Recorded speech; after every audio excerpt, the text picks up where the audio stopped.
देखो, अब हमारे पास जो है ना चैप्टर 4 का ही मैं इंपॉर्टेंट क्वेश्चन करवाने जा रहा हूँ। सबसे पहले जो हमारे पास इक्वेशन है, उस इक्वेशन में कहा गया है चेक वेदर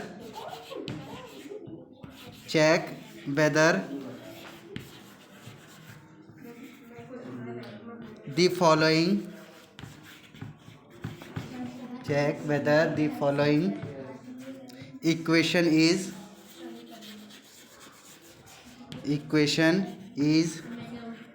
क्वाड्रेटिक इक्वेशन।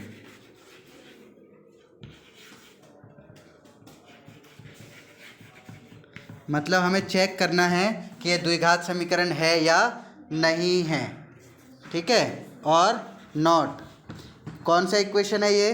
तो इक्वेशन दिया गया हमारे पास x² minus 6x minus 4 is equal to 0। अब ध्यान से सुनिए, मैंने इक्वेशन के लिए कहा था आपको कि वो कोई इक्वेशन क्वाड्रेटिक है या नहीं है। उसके लिए सिर्फ और सिर्फ क्या देखना है? उसकी डिग्री देखनी है, स्क्वायर देखना है। अगर एक स्क्वायर है, डिग्री 2 है, तो हम कह सकते हैं the equation is quadratic equation. तो इसके अंदर में देखिए आपके पास नज़र आ रहा होगा x की डिग्री कितनी है? 2। तो क्या ये इक्वेशन है क्वाड्रेटिक, द्विघात समीकरण है? तो हम कहेंगे हाँ। लिख लीजिए answer. The degree of equation is 2। समीकरण की डिग्री कितनी है? 2। अगर समीकरण की घात कितना हो? 2 हो, तो वो द्विघात समीकरण यानी कि क्वाड्रेटिक इक्वेशन होता है।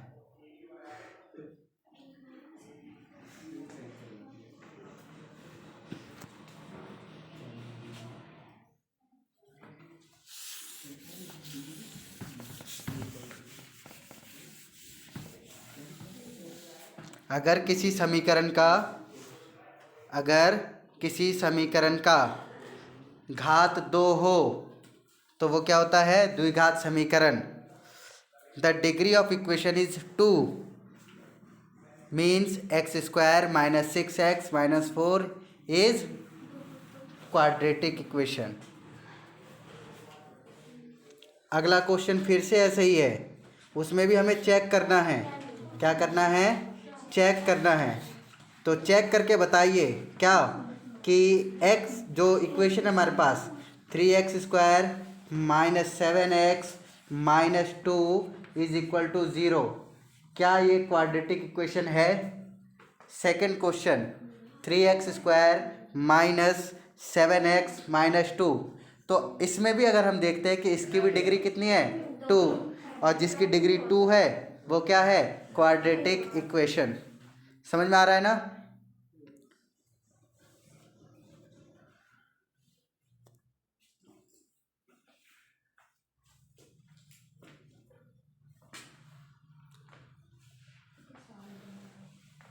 जिसकी डिग्री 2 है ना, जिसका घातांक कितना? 2, वो द्विघात समीकरण है। अगर घातांक 2 से ज़्यादा नहीं है तो ये भी क्वाड्रेटिक इक्वेशन नहीं माना जाएगा। आइए तीसरे क्वेश्चन की बात करते हैं। तीसरे क्वेश्चन में भी चेक करना है हमें। तीसरे क्वेश्चन में भी क्या करना है? चेक करना है weather the following equation is quadratic और नॉट। मतलब कि हमारे पास जो समीकरण है, समीकरण कौन सा है? तो वो है x³ ये क्वेश्चन नंबर 3 है। x³ minus 6x² plus 2x minus 1 is equal to 0। तो देखो, ये तो पहले बता चुका हूँ मैं आपको। क्वेश्चन को देख के ही हंसी आनी चाहिए, है कि नहीं? कि हाँ भैया ये तो आता है हमें। क्यों? क्योंकि इसका जो पावर है, डिग्री कितना है? 3 है। और भैया आप तो बताए हैं कि जिसकी डिग्री कितनी हो? 2 हो। अगर डिग्री 2 है तो द्विघात समीकरण है, अगर डिग्री 3 है तो वो क्या है? क्वाड्रेटिक इक्वेशन है। आ रहा है ना समझ में?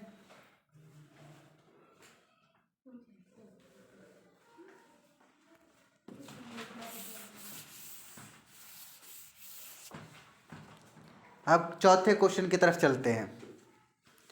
चौथे क्वेश्चन में भी चेक करना है आपको whether the following equation is quadratic और not. 7x equal to 2x²। देखिए क्या है हमारे पास? हमारे पास दिया गया है समीकरण 7x is equal to 2x²। जरा पहचान के बताइए मेरे को कि क्या ये द्विघात समीकरण है या नहीं है।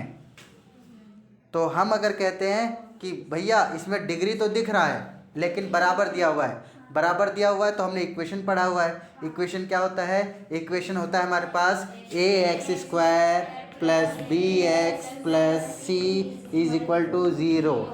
तो मैं कहूँगा कि 7x है, अगर इसकी जगह 0 रहे और ये इधर से ले जा करके उधर की तरफ डाल दिया जाए तो ऑटोमेटिकली ये हमारा क्वाड्रेटिक इक्वेशन कन्वर्ट हो जाएगा। 2x² minus 7x is equal to 0। Degree कितना हो गया? 2।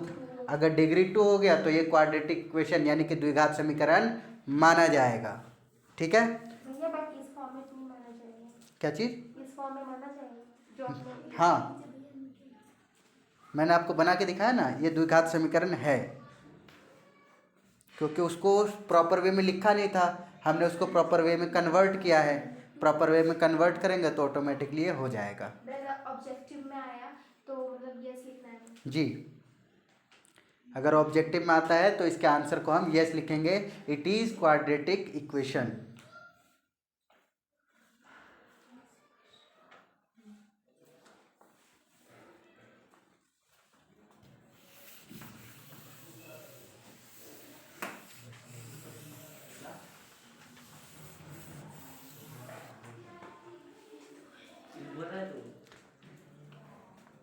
नेक्स्ट क्वेश्चन, फिर से हमें चेक करना है कि समीकरण आने वाला जो समीकरण है आपके पास उस समीकरण का है x² plus 1/x² is equal to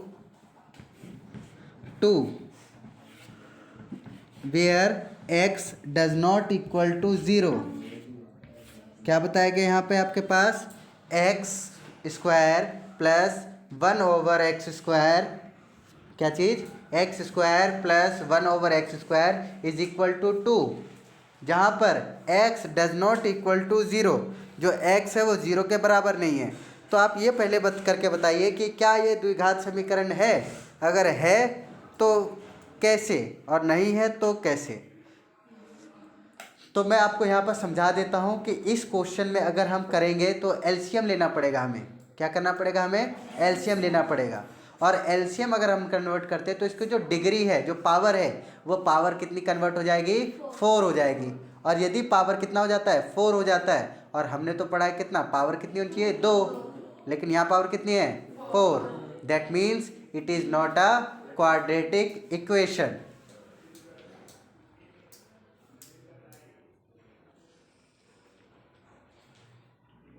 देखिए कैसे सॉल्व करेंगे हम इसको।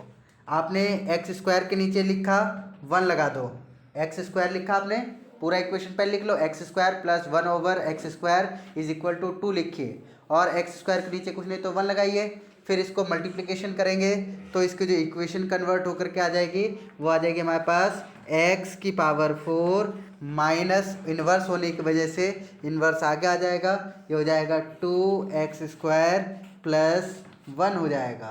क्या हो जाएगा? प्लस 1 हो जाएगा और इज इक्वल टू 0। यहाँ पे इसकी पावर डिग्री कितनी हो जाएगी? 4 हो जाएगी। Means it is a not a quadratic equation.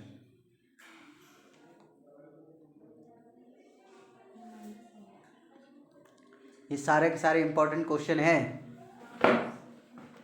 समझ में आता जाए तो फटाफट से क्या करते चलिए, हाँ सॉल्व करते चलिए।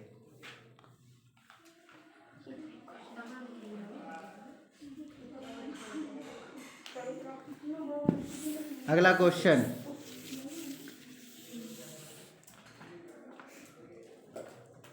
फिर से हमें बताना है, चेक करना है, बताना है आपको क्वाड्रेटिक इक्वेशन है या नहीं है। देख लो ये बार बार हर बार आता है क्वेश्चन, इसीलिए इतने सारे क्वेश्चन हैं आपके पास एक ही पैटर्न के अलग अलग फॉर्म में कि क्वाड्रेटिक इक्वेशन है या नहीं है या नहीं है। तो अगला क्वेश्चन है हमारे पास, फिर से चेक करना आपको कि 3x² minus 4 is equal to 0, sorry 3x², ठीक है 3x² minus 4 is equal to 0। बताइए क्वाड्रेटिक इक्वेशन है या नहीं है। तो आप कहेंगे भैया ये क्या हमको बेवकूफ़ समझे हो, बार बार 2 लिख देते हो फिर पूछते हो है या नहीं। तो कहेंगे हाँ 2 है तो है ना, हमने तो देखते ही बता दिया, और नहीं है तो नहीं है। तो ये समीकरण क्या मान लिया जाएगा, है। अगला क्वेश्चन फिर से चेक करना है, अगले क्वेश्चन में हमें फिर से चेक करना है। ये थोड़ा सा आपको सॉल्व करने में हो सकता है समस्या रहे, लेकिन जो इंटेलिजेंट बच्चे हैं वो देखते ही बता देंगे कि है या नहीं है। तो इक्वेशन है, चेक कीजिए है या नहीं। x प्लस 1 और x+3 इज इक्वल टू 0। बताइए क्या ये है या नहीं है। तो हम सीधा कह देंगे कि हाँ ये है, ठीक है, क्योंकि हमें एक ही बार में पता चल रहा है कि हाँ ये क्वाड्रेटिक इक्वेशन है। क्योंकि आप देखिए अगर आप अप्लाई करोगे तो यहाँ लगेगा x+a x+b, है ना, और जैसे आप मल्टीप्लाई करने का प्रोसीजर अप्लाई करेंगे वैसे क्या आ जाएगा, x² आ जाएगा, है ना, और x² आ गया तो ये क्वाड्रेटिक इक्वेशन है। नहीं आया?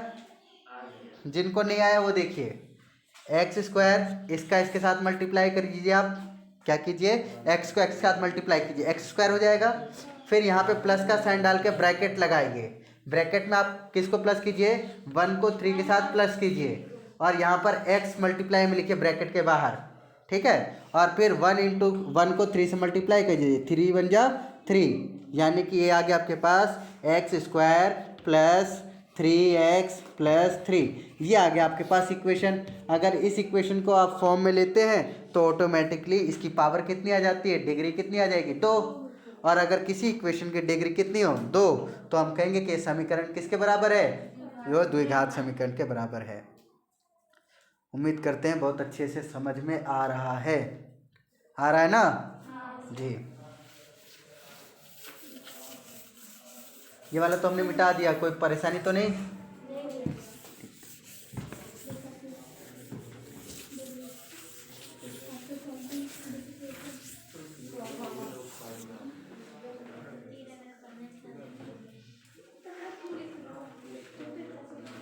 दस क्वेश्चन कंप्लीट करते हैं ना, अब तक हमारे कितने 7 क्वेश्चन हो गए, 8वां क्वेश्चन फिर से चेक करना है आपको कि ये द्विघात समीकरण है या नहीं है।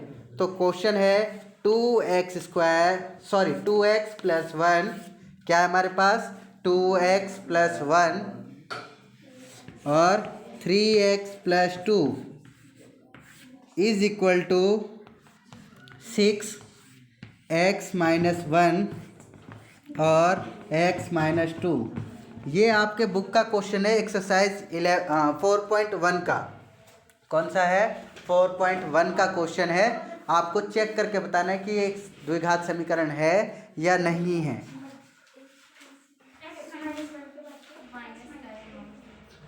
तो अगर आप ठीक तरीके से देखेंगे तो बार बार x आ रहा है, दोनों तरफ आ रहा है ना, उसके साथ में मल्टीप्लिकेशन हो जाएगा, तो ऑटोमेटिकली क्रॉसिंग होने की वजह से या तो उसका x² रहेगा नहीं।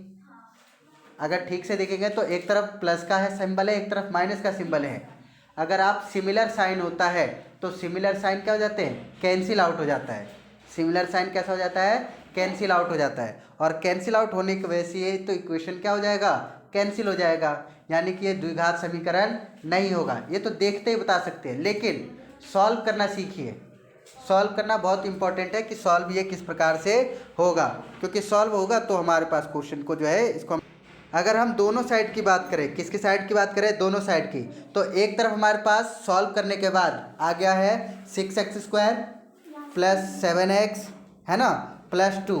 क्या क्या आ गया, 6x² प्लस 7x प्लस 2, ठीक है। और दूसरी तरफ क्या आ गया, 6x² minus 18x minus 12 is equal to 0। अब जरा ठीक से देखो, दोनों तरफ सिमिलर साइन, अगर सिमिलर साइन होता है दूसरी साइड लाओगे तो कैंसिल आउट हो जाएगा, या सिमिलर साइन को हम कैंसिल कर देते हैं, सिमिलर साइन को क्या कर देते हैं, कैंसिल कर देते हैं। तो 6x² से क्या हो गया, 6² कैंसिल हो गया। यहीं से आपको मिल गया कि x² तो है ही नहीं, और जब तक x² होगा नहीं तब तक वो क्वाड्रेटिक इक्वेशन नहीं माना जाता। तो answer is not a quadratic equation, ठीक है। फटाफट से उतार लीजिए। देखिए अब अगला क्वेश्चन है हमारे पास, कौन सा क्वेश्चन है, फिर से इसमें भी चेक करना है आपको। क्या चेक करना है कि x plus 1/x is equal to x square, क्या है, x plus 1/x is equal to x square, where x does not equal to zero. यहाँ पर भी x जो है वो ज़ीरो के इक्वल नहीं है। आपको इसमें फिर से बताना है कि क्या ये द्विघात समीकरण यानी कि क्वाड्रेटिक इक्वेशन है या नहीं है। अगर है तो कैसे, नहीं है तो कैसे।